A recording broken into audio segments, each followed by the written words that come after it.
Welcome to The Kill File, your favorite true crime podcast. I'm your host, Brittany, and each week we will explore the dark corners of true crime, unsolved mysteries, and murder. Join me as we uncover secrets, investigate evidence, and dive into the chilling details of some of the most fascinating cases. Get ready for a journey into the dark unknown, because in The Kill File, nothing stays buried forever.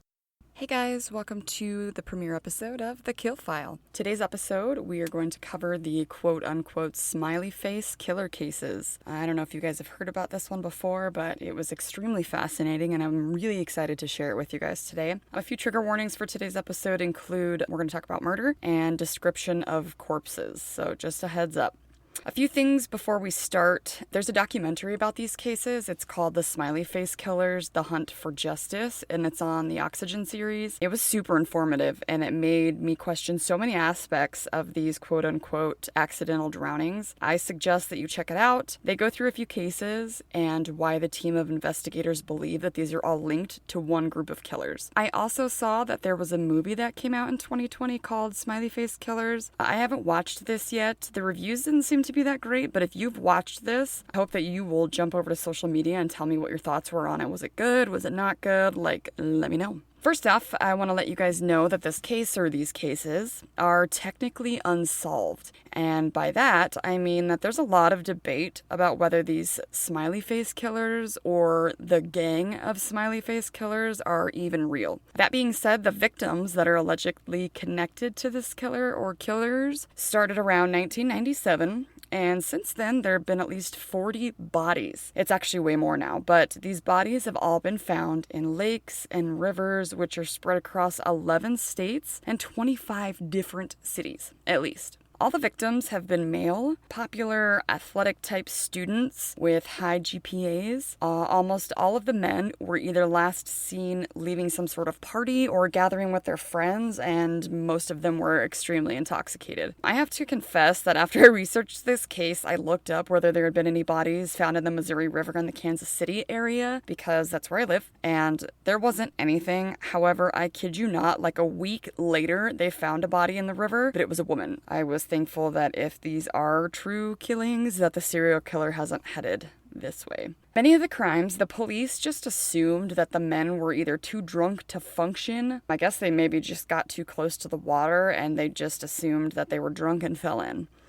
They then assumed that the level of intoxication made it to where the men were unable to climb out and save themselves. I'm sorry, don't get me wrong, like I've been blackout drunk before to where I don't even remember what I was doing, and that's embarrassing, I'm calling myself out, but is it even like a thing that people get so drunk or intoxicated that they forget how to swim or they can't climb up something? Like I know one of the cases, the guy was like not an Olympic swimmer, but was a master swimmer, like had done it at least in high school, if not for college, so that was a little bit confusing to me. Are all of these cases just someone who's known for wandering off alone when they're drunk? Because to me, these just seem like too much of a coincidence to be not linked together. Okay, so since 2008, there have been two private detectives who were both prior New York Police Department officers who have been investigating these alleged smiley face killings. The first one's name is Kevin Gannon. He was an investigator on the first alleged smiley face killing. And Anthony Duarte. He's a former detective, and they have now joined up to investigate the killings that they feel are all connected. They have also paired up with criminal justice teacher, his name is Lee Gilbertson, and one other man named Mike Donovan, who is also a retired detective from the NYPD. On the documentary, they gather together in various restaurants or coffee shops to discuss the cases and share their findings. At the time, I don't know if they still are, but they were actively investigating the cases, and I have to be honest, like they were very thorough. It was super interesting to watch, so you should check it out if you can. The investigators say that there seems to be a quote-unquote epidemic of white men, college-aged, who disappear after evenings of being out with their friends. They have stated that at least a dozen of the victims have had the same creepy symbol found somewhere within the vicinity of the victims' bodies, a smiley face. So I'm going to start by telling you guys the first alleged smiley face killer victim. The first victim of this alleged gang of killers was Patrick McNeil. He was 21, who was a student at Fordham University in New York City. On the evening of February 16th, 1997, McNeil was seen leaving the bar of the Upper East Side, Manhattan, Unfortunately, this was the last time that Patrick would be seen. On April 7th, Patrick's body was found near a pier in the Bay Ridge area of Brooklyn, floating in the water. It had looked as though Patrick had died due to accidental drowning. However, Gannon didn't believe this to be true. He told the parents, he actually vowed to them, that he was going to find the truth of what happened to their son. After Gannon retired from the NYPD in 2001, this is the point where he joined up with his old partner to try to investigate Patrick's death and those of the young men who he and they believed to have died in similar fashions. During these investigations, they found an abundance of evidence that seemed to suggest that many of the victims were allegedly murdered and then placed into the bodies of water. Evidence of this in Patrick's case were numerous. So firstly, they found the body in a position where the lividity was inconsistent with a usual drowning case. Patrick was recovered on his back, which I guess is extremely unusual, as most drowned victims are found face down. Along with this, there was no lividity mentioned in the autopsy report. That should have been in his back since he was found that way. In case you don't know, lividity is the pool of blood that is found after a victim has died, and about 8 hours after their death, this stays fixed. So because they found him on his back, they were saying that the lividity should have been in his back. In the autopsy report, the medical examiner stated that there were marks found with a pattern that consisted of numerous lines that were vertically spaced 1/16 of an inch apart, which suggested some type of binding around his neck. In the autopsy photos, you can see clear ligature marks. Furthermore, the autopsy showed that there were multiple fly eggs around the pubic hair on Patrick's body. These were in an arrested state of development. The team concluded that Patrick needed to have been dead on land for some time for those eggs to be laid on him before he was put into the water. It said that flies don't lay eggs on a human body that's deceased under any temperature of 52 degrees. And the night that Patrick went missing, the temperatures in New York City were in the 40s. According to the medical examiner's report, Patrick's upper torso and head had severe blackening, which was the result of being exposed to the elements, and it was also part of the advanced decomposition. According to the examination that Gilbertson and Gannon, Patrick had been burned to the point of charring on his waist and on his head. In 2002, a student named Christopher Jenkins was pulled out of the Mississippi River in Minneapolis. Christopher was last seen out with his friends, drinking at various bars, and he was at a Halloween party. His official cause of death was listed as an accidental drowning. However, Duarte and Gannon believed that this victim fit the profile that they were building for the Smiley Face Killers. Christopher's mother stated in a CNN interview, quote, "He was loaded into a vehicle, a van, driven around, and eventually murdered. He was murdered and thrown away like a piece of trash," end quote, which is just so sad to have to say about your own son. And I can imagine that not knowing exactly what happened to him must be just so frustrating, and I hope that they were able to find answers for her. In 2006, the investigation team thought that they had finally caught a break when an informant that was in prison came forward and told police enough information about the death of Christopher Jenkins that the official cause of death was changed from accidental drowning to homicide. Unfortunately, that did not stop the Minneapolis police from coming out and saying that they didn't believe that the dozens of other deaths that Gannon and Duarte had theorized fit into their Smiley Face Killers were real. Why? Why did they not listen to a team of retired police officers that were investigators? Even though the cause of death was changed to homicide, they still couldn't, open their minds enough to think that this was a possibility. It baffles me. Okay, so now let's talk about the other side of these cases for a minute. Now, even though there have been numerous details found over the years that fit into the Smiley Face Killer theory, it's still widely discredited. Officially, none of the police departments that are involved in the deaths treat any of the deaths as though they were a part of any kind of serial killer investigations. It was mentioned numerous times on the documentary Smiley Face Killers, A Hunt for Justice, that departments may not want to acknowledge mistakes or errors, or even that there could be a serial killer in their jurisdiction. I remember one of the detectives, and I should say investigators now, kind of laughed, saying, nobody wants to admit that there's a serial killer in their jurisdiction. At least nobody wants one. which I can understand that. In 2008, the FBI stated that it had, quote, not developed any evidence to support links between these tragic deaths or any evidence substantiating the theory that these deaths are a work of a serial killer or killers. End quote. Which to me was interesting because is it more like they're just not linking these deaths together due to the fact that they're in different cities? Or are these really all actual coincidences? What do you think? In 2010, the nonprofit Center for Homicide Research released a report that was indeed thorough on the Smiley Face Killer theory that unfortunately seemed to debunk the idea. The CHR came up with a list of 18 different reasons that convinces them that there is no such thing as a Smiley Face Killer. They also went on to cite law enforcement and criminal justice experts who did not believe that there was a serial killer. They reported that most of the victims displayed no physical trauma or drugging evidence, and that the circumstances suggested that they were in fact accidental drownings. It was interesting to me that it had said most because, as we're going to learn later on, and now that we know, some of the victims actually did show physical trauma during the autopsies and definitely were drugged. The CHR report also states that they believe that there is a lack of motive and a lack of any hard evidence linking any of the deaths. They also stated that the smiley faces that were found are not proven to have been made during or around the same time of the deaths.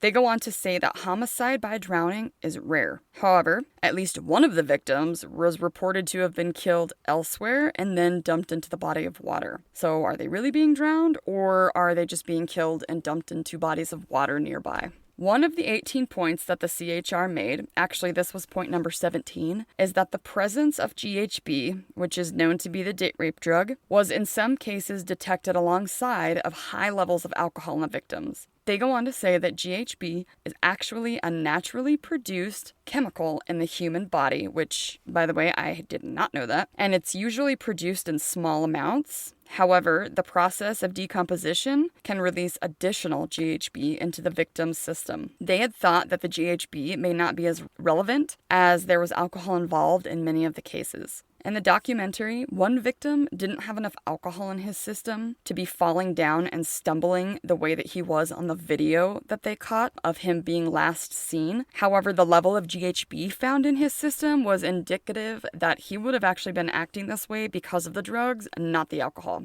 In September of 2006, there was a young man named Luke Holman, who was 21 years old, that lived in La Crosse, Wisconsin. He had been out celebrating Oktoberfest, and this brought back some old memories of me. I don't know how old you guys are or if you guys still celebrate Oktoberfest, but my drinking years are definitely behind me. But man, good times with Oktoberfest. Like, they just do some fun stuff in that month. So his body was found in the Mississippi River and, of course, was ruled as an accidental drowning.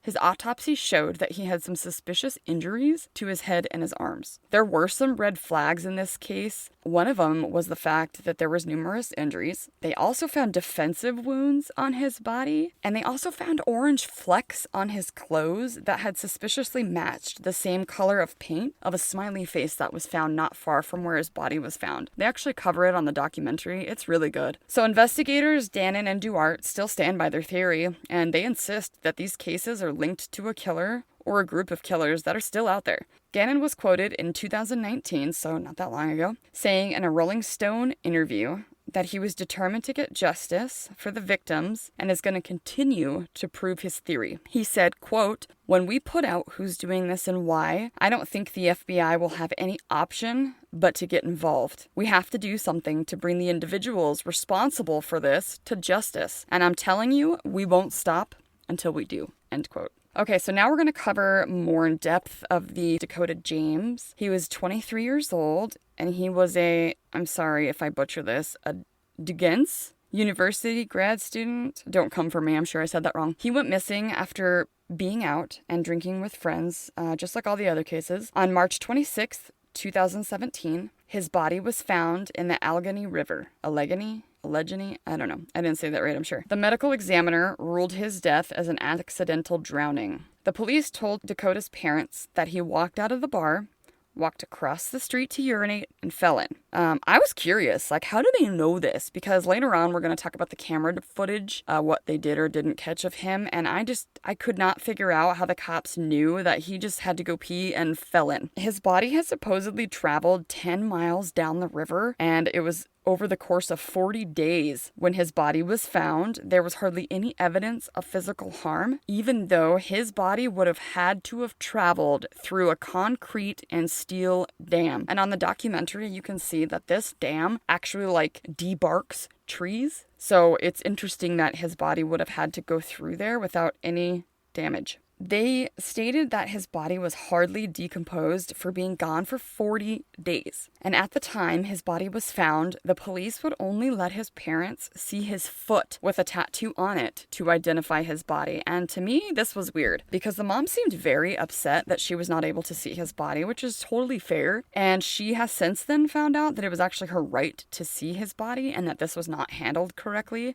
You could tell when you were watching the documentary that she had some guilt for not demanding to see his body, which just kills me because, she didn't know any better. And after losing her son, she was probably in just, such shock that when the police say oh, here's his foot, ID him from this, she probably didn't think to ask questions or ask why she couldn't. Or maybe at the time she just didn't even want to. It's her son. I'm sure it takes some time to heal. And after the initial shock and the grieving stage is past a little bit, maybe that's when you're able to say to yourself hey, this doesn't make sense, or I wish I had done this or that. It was just super sad. On the documentary, Dakota's mom asked the investigative team what color his body would have been if he had been in the water and decomposing for so long. Their response was that his body would have been black, to which Dakota's mother stated that his foot was definitely white. So there is some speculation, however, that his body was not further decomposed because of the temperature of the water and the weather. Gannon stated on the documentary that this case reminded him of some previous cases. One of them was Brian Welsing, who was missing for 77 days and only had 3 days of decomposition. And the other one was Tommy Booth, who was missing for 14 days and had less than 24 hours of decomposition. And they actually found his body still in full rigor. A private investigator named Larry Forletta, who was hired by Dakota's parents, told the investigators that Dakota was not picked up on any of the cameras on either end of the bridge or anywhere along the bridge itself that night. So there was cameras everywhere and nothing picked him up anywhere near it. So again, I go back to how did they know that he had to urinate and fell in? At the area that they believed him to have fallen in, around the bridge, there was no camera footage of him anywhere. In fact, the last place that they knew he had walked was down an alley. Forletta told the investigative team that there was no evidence to suggest that he had fallen down the staircase by the bridge because that's where he would have had to have walked to go down by the water to quote-unquote urinate. Oh, and there was also a diving team that was dispatched and they found nothing. So after speaking to the team that retrieved Dakota's body, they stated that his body looked extremely fresh, just like the pictures that they had seen all over the news. Following more investigation from the team, the district attorney from Pittsburgh agreed to finally hand over to Pam James, who is Dakota's mom, all of the police reports, case files, and autopsy photos. After reviewing the autopsy photos, the investigative team noticed some interesting marks on Dakota's neck that they felt needed to be seen by Dr. Weck, who is a forensic pathologist. So they gave him to Dr. Weck, and Dr. Weck stated that after seeing the marks on his neck, that they were, quote, significant and highly suggestive of and entirely consistent with a ligature having been applied around the neck. This death may have been due to ligature strangulation. End quote. So after Dr. Weck looked at the photos of Dakota's hands during the autopsy, and this part I thought was super interesting. So he noticed that there was a difference in the coloration of the fingernail beds of the 4th and 5th fingers, so your ring finger and your pinky, on each hand. That would be consistent with someone trying to reach up and release the pressure of the ligature that was around their own neck. Dr. Weck then stated that he would definitely change the manner of death at this point to either undetermined or possible homicide, and definitely change the cause of death to undetermined. He stated that this case needed to be reopened and reinvestigated. After this, Pam James, which is Dakota's mother, and investigator Gannon got to meet with the DA to share their findings, at which point they were actually surprised. There was actually an FBI agent there and a Secret Service agent there who, when they were talking about what Dr. Weck had found about the discoloration on the fingernail beds, they were explaining what they found. I guess both of these men put their hands up around their necks. They already knew what they were going to say. Like, they already knew that this was going to be consistent with trying to release the pressure of a ligature. The medical examiner, though, he refused to meet with Dakota's parents and the team of investigators, this is just my opinion, but like, why would you not? If it were me and I realized that I may have like miscategorized or made a mistake on this poor boy's autopsy, I would be so eager to fix this for his parents, or take a second look at the photos, or at the very least, hear them out. Hear what they have to say. Find out what they had. But I digress. At this point, the team and Dakota's parents decided to turn to the press for help because that's really all they had. The team included Dr. Weck, which was interesting. This was the last part of the documentary when it came to Dakota James, and it was stated that to this date, Dakota's cause of death had not been changed from accidental drowning, which I tried to find an update since the documentary was in 2019, but I wasn't able to find any updates. So I'm curious if anyone knows out there if the medical examiner decided to take a meeting with the family or the investigators, or if they know any different from where this stands. Okay, so now I'm going to share with you guys the latest news on this case. And again, there's a lot of links and a lot of cases that you can review, but since this is the premiere episode, I didn't want to get too confusing. I didn't want to get too in-depth on some of it, which we will cover in other ones, but this one just had so many different avenues and opinions and different things to throw at you that I wanted to keep it a little bit more simple on the first one. So there's an article in Rolling Stone that there's a TikTok user named Ken Wax, sorry if I said that wrong, who posted a video telling his followers to avoid having the same encounter that he had just had, and he described it as terrifying. He said, quote, "This has happened to me 2 times in the last 6 weeks." The caption of his video stated that he was offered a ride home from a stranger that he didn't know, and when he declined, they sped off. He stated, quote, "People have been going missing all year after leaving a bar or a party at night and were never heard from again." End quote. He believes that these strange encounters might be the missing link that could connect a string of fatal drownings that have occurred in the Chicago River. Walk believes that the serial killer is getting their victims by offering them rides and drugging them late at night. He says that someone can easily overpower these young men who are intoxicated. He also claims to, quote, "know why the cops and media are not doing anything to cover it and knows what we can do about it," which intrigued me. On his TikTok, he started sharing his research into the many major cities across the U.S. and the cases that he could find. I find it so interesting that there's people taking it upon themselves to try to solve and connect the dots when the law enforcement seems to not want to or can't. So this guy had homemade charted maps, overviews of all the deaths, and he even expanded his research into the major cities. Wax went actually into a police station with his information that he felt was super vital and expressed on his video that the police won't do anything about it, nor would the news. So he kind of took it upon himself to make the TikTok videos because he wanted to spread the awareness. Good for him. So I'm going to wrap up this video with a quote from the documentary, which I found interesting. There was a man on there named Michael Foucault. He was a criminal beat writer, a journalist, and a podcaster. He had said that he feels that these parents who are looking for answers deserve to be heard. And honestly, same. I really do. It was so sad to watch these parents feel like they're not able to move on. They're not able to get closure. Do you really ever move on from losing a kid? Probably not. But not knowing what happened to your child and just feeling like something is off and things not adding up, I can't even imagine the feeling. What you want to do is have some answers. Like, okay, if your son really did fall in and he drowned, like, that's terrible. It's an awful, tragic accident. But if you're feeling like that's just not him, that's just not right, something's not adding up, someone did something to my baby and I need to know what it is, I feel those parents. I can't even imagine, and my heart just goes out to them. Okay, so the quote that I want to leave you guys with was Michael Foucault. He stated that he felt that it was, quote, "beyond statistical variation that over 100 young men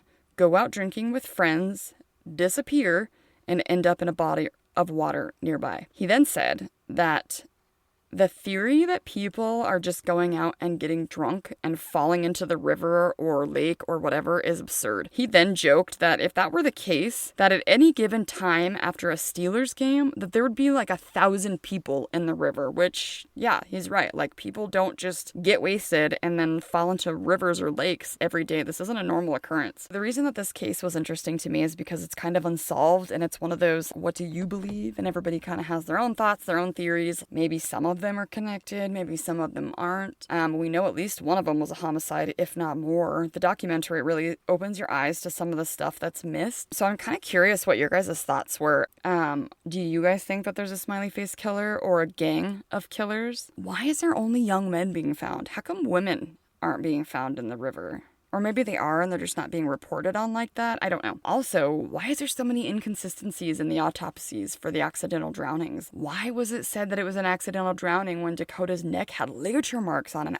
I cannot wrap my brain around that. It makes no sense to me. Also, here was another thought of mine. So, are there a lot of smiley faces painted that actually have nothing to do with drownings? Because it's a very common symbol. I'm sure that we've all seen it painted under bridges or on the highway or whatever. I doubt that all of them are connected. And I was curious, like, what if, and I hope that this is not the case, but what if they started putting these together because they were finding these smiley faces or whatever, and after those reports started coming out, what if people were painting these after they found somebody in the river just to mess with the police? You know, that could be, like, I hate to say that because, you know, that would be awful and it doesn't help anybody, and there's just a waste of time and a waste of everything else. But some people suck, and it wouldn't surprise me in the least if they found out that somebody was just kind of following these cases around or trying to be funny or whatever and painting a smiley face not far from wherever they found the body.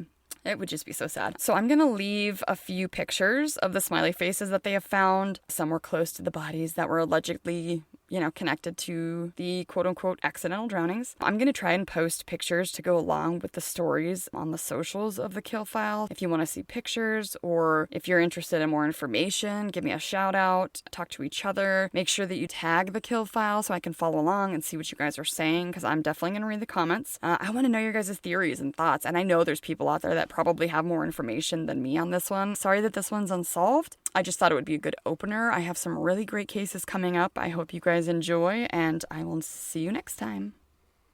Well, that's it for today, guys. Thank you so much for hanging out with me today and listening to another episode of The Kill File. If you want to share your thoughts on what we covered today, suggest a case for me to check out, or if you're just bored and looking for something to do, you can head over to The Kill File's social medias and reach out. We're on Facebook and Instagram as The Kill File, and we're on YouTube and TikTok as The Kill File Podcast. Also, feel free to check out our website at thekillfile.com, where you can learn more about me, your host, and a little bit more about how The Kill File got started. I love hearing from you guys. Come back on Mondays, wherever you listen to your favorite podcasts, when we will cover another case on The Kill File, where nothing stays buried forever. Stay safe, you guys. Bye!